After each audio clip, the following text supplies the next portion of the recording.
విజయనగరం జిల్లా కలెక్టరేట్ వద్ద పంచాయతీ కార్యదర్శులు ధర్నా చేపట్టారు. ఉన్నతాధికారులు గ్రామంలోని ప్రతి పని తమకే అప్పగిస్తున్నారని, ఉదయం 6 గంటలకే పంచాయతీలకే వెళ్లమంటున్నారని వాపోయారు. పని ఒత్తిడితో కుటుంబ జీవితం మీద ప్రభావం పడుతోందని ఆవేదన వ్యక్తం చేశారు. తమ సమస్యలపై ప్రభుత్వం స్పందించాలని కోరారు.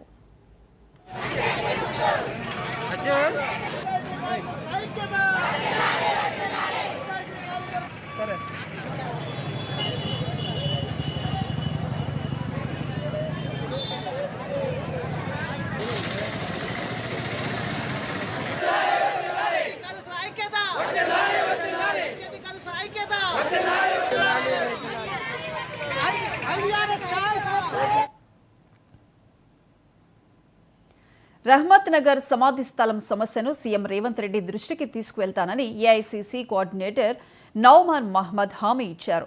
ఆయన ఈరోజు జూబ్లీహిల్స్ రహమత్ నగర్ శ్మశాన వాటికను పరిశీలించారు. సమాధి స్థలం కేవలం 2 ఎకరాల్లో ఉందన్నారు. ప్రస్తుతం 8 లక్షల జనాభాకు సరిపోవడం లేదని అన్నారు. ఈ సమస్యను సీఎం రేవంత్ రెడ్డి, మంత్రి లక్ష్మణ్, వక్ఫ్ బోర్డు చైర్మన్ అజ్మతుల్లా హుస్సేన్ దృష్టికి తీసుకువెళ్తానని అన్నారు. త్వరలో భూమి కేటాయించేలా చర్యలు తీసుకుంటారన్నారు. నమస్కారం. నేను Numan Mohammed, all India Congress committee national కోఆర్డినేటర్ని. నేను ఇక్కడ మస్జిద్ కమిటీ మరియు ఖబ్రస్థాన్ కమిటీ వారు నన్ను వారి ఆహ్వానం మేరకు ఇక్కడ రావడం జరిగింది. ఇక్కడ దాదాపు 18 బస్తీలు ఉన్నాయి. 18 బస్తీల్లో దాదాపు లక్షల మంది నివసిస్తున్నారు. కానీ ఇక్కడ ఒకటే ఒక శ్మశాన వాటిక అనేది ఉన్నది. అది కేవలం 2 ఎకరాలలో ఉన్నది.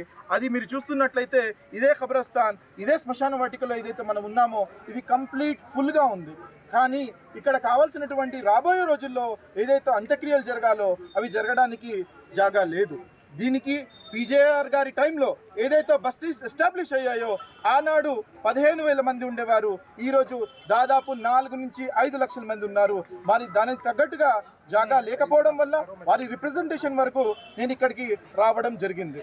అదేవిధంగా మరొక విషయం నేను తెలియజేసుకుంటున్నాను.